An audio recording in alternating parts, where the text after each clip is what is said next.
E no Dicas de Leitura de hoje, nós temos uma parceira de anos de caminhada aqui, uma pessoa muito especial, Gilca Girardello, professora, doutora, que tem nos acompanhado na formação continuada em vários âmbitos, não somente na literatura, não somente para a primeira infância, mas também no âmbito artístico, no cinema. Ela tem uma articulação com diferentes linguagens e ela também é escritora, contadora de histórias. Então a gente vai ter bastante assunto aqui para bater um papo. E aí eu quero agradecer a tua presença, Gilca, muito obrigada por estar conosco e por nos acompanhar todos esses anos enquanto Rede Municipal de Ensino, por ser essa pessoa generosa que tem transbordado, né, o seu conhecimento para que nós possamos aprender juntos. Ai, querida, eu que agradeço, né, pelo convite, pela confiança. Tu estás representando aqui a rede, né? Então, assim, essa rede que é tão especial para a gente, tão preciosa, né, há tantos anos. Então, assim, eu que agradeço pelo convite para estar aqui conversando contigo, com vocês. Gilca, querida, então, uma das coisas que eu não falei ali no início é que tu também tem formação em jornalismo. Mas eu te conheci como contadora de histórias bem no início, quando tu veio para Florianópolis, e eu estava no início lá da academia, formação em artes cênicas. E para mim, aquele primeiro contato, a primeira conversa sobre contação de histórias com a Márcia Pompeu, foi um despertar, uma virada de chave, sabe? É isso, é por aqui que eu quero ir. Então eu gostaria que a gente começasse conversando sobre isso, sobre a vinda para cá e sobre essa trajetória até se tornar também escritora. Lá no curso de artes cênicas, lá na UDESC, né? Então justamente a convite da Márcia Pompeu, amada, né? A gente foi lá fazer uma fala então sobre narração de histórias. Na verdade eu estava morando já aqui em Florianópolis desde, fazendo 41 anos eu acho, desde 85. Eu vim para cá para dar aula no curso de jornalismo, de redação, tá? Oficinas de redação. Então essa é uma coisa que sempre me acompanha também, né? Mas desde sempre, no tempo que eu estava cursando jornalismo, eu também estava estudando letras, literatura, porque me interessava a literatura infantil.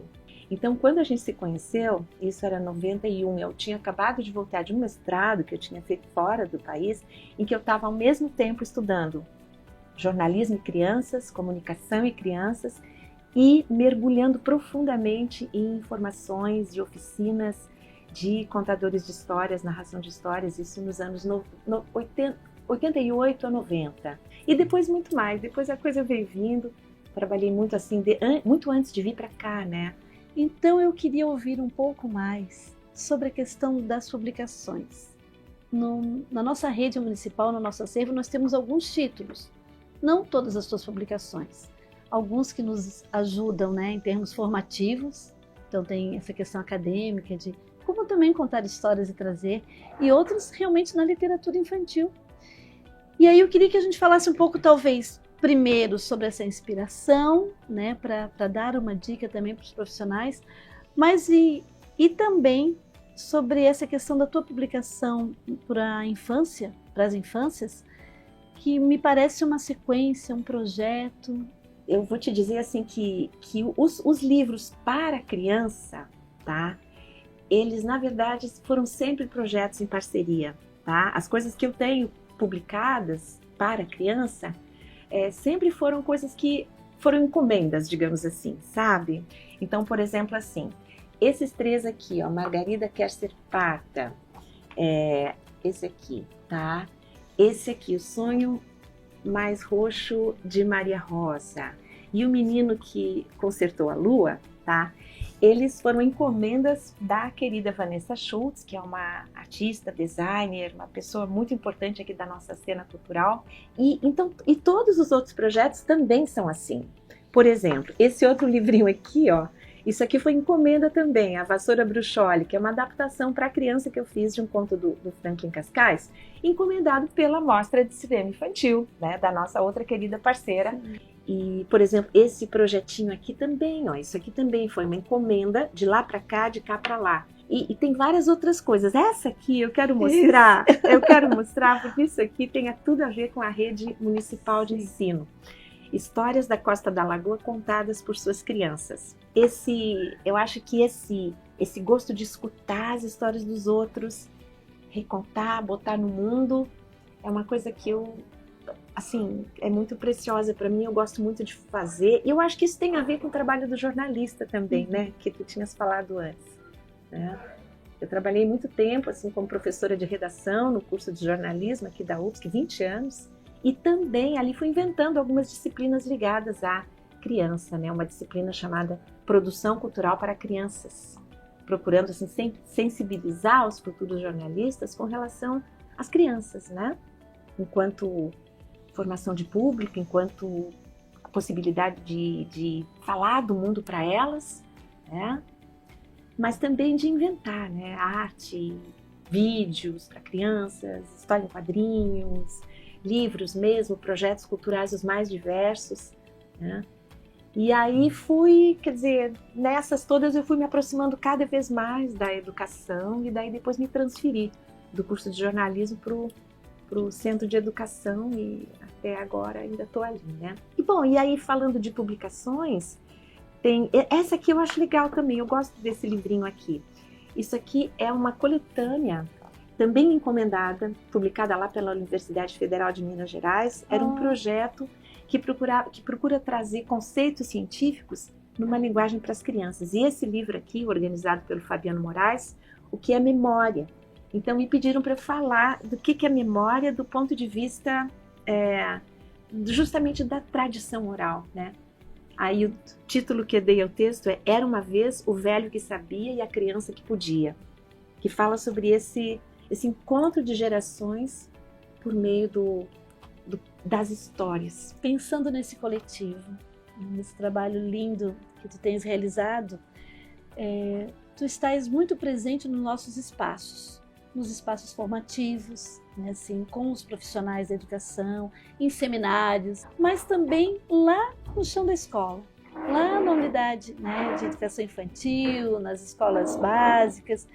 Eu queria que tu compartilhasse um pouco dessa experiência lá com as crianças. É só alegria, né? É só alegria. Realmente ir para as escolas é uma felicidade, porque assim, primeiro pela acolhida das professoras, né, dos professores. Como essa história aqui, eles tinham lido O Menino que Consertou a Lua, ela tem a ver com astronauta, eles tinham construído uma nave assim, de papel alumínio, isopor, uns materiais lindos, papel machê no centro da unidade, sabe? Coisas assim fantásticas. Mas esse aqui, Margarida Quer Ser Pátria, imagina, ele foi ilustrado pelo amado Frank Maia, né? Pelo nosso amado Frank Maia, também que nos deixou há pouco tempo, mas que não deixou porque o trabalho dele está aí, né? E Frank, inclusive, tinha sido meu aluno lá no curso de jornalismo, muito tempo atrás, né? Um amado querido também. E aí eles tinham feito, as crianças fizeram um teatro, dramatizaram o livro. Então elas tinham feito máscaras, roupas, trajes baseados nas ilustrações dele. Aí até eu fiz vídeo, mandei para ele ficou todo faceiro. Então assim, o modo como as professoras conseguem, a partir de um livrinho singelo, mas lindo, bem feito, né? Como são esses aqui. E eu digo lindos, quer dizer, não fui eu, nem fui eu a diagramadora, nem a ilustradora, né? Mas, enfim, projetos lindos conseguem ampliar, né? Para o desenho das crianças, para o teatro das crianças, para a fotografia das crianças, para uma imersão em diferentes artes e linguagens, né? E aí, claro, e as crianças são... O que vamos falar das crianças? Assim, né? Elas projetam na gente uma coisa muito bonitinha, né? Assim, elas constroem uma imagem do que seja um escritor, uma escritora, né? Que é muito gracinha, é muito lindo, né? Quando eu penso, assim, né, com relação a tudo que eu tenho aprendido contigo, tem algumas palavras que me inspiram, ou que são, assim, aquelas especiais que ficam. Por exemplo, fogueira, baú de histórias, mar de histórias.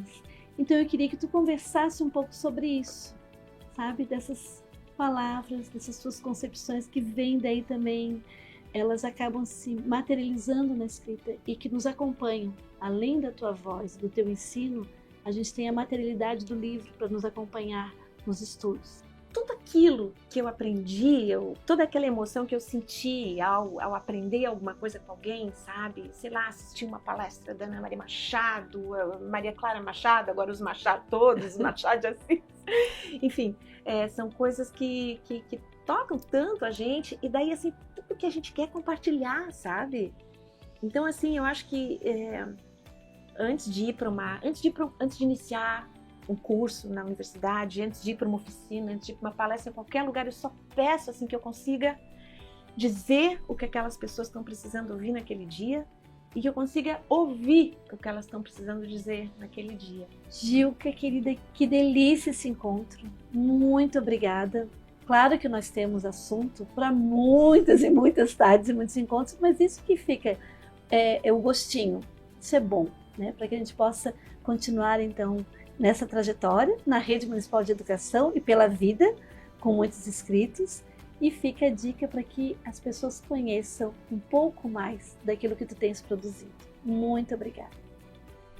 Cidadania se aprende na prática, seja no plenário, seja nas quadras. O Educa Floripa de hoje mostrou que quando se abre espaço, os estudantes mostram do que são capazes. Eu espero você no próximo programa. Até lá!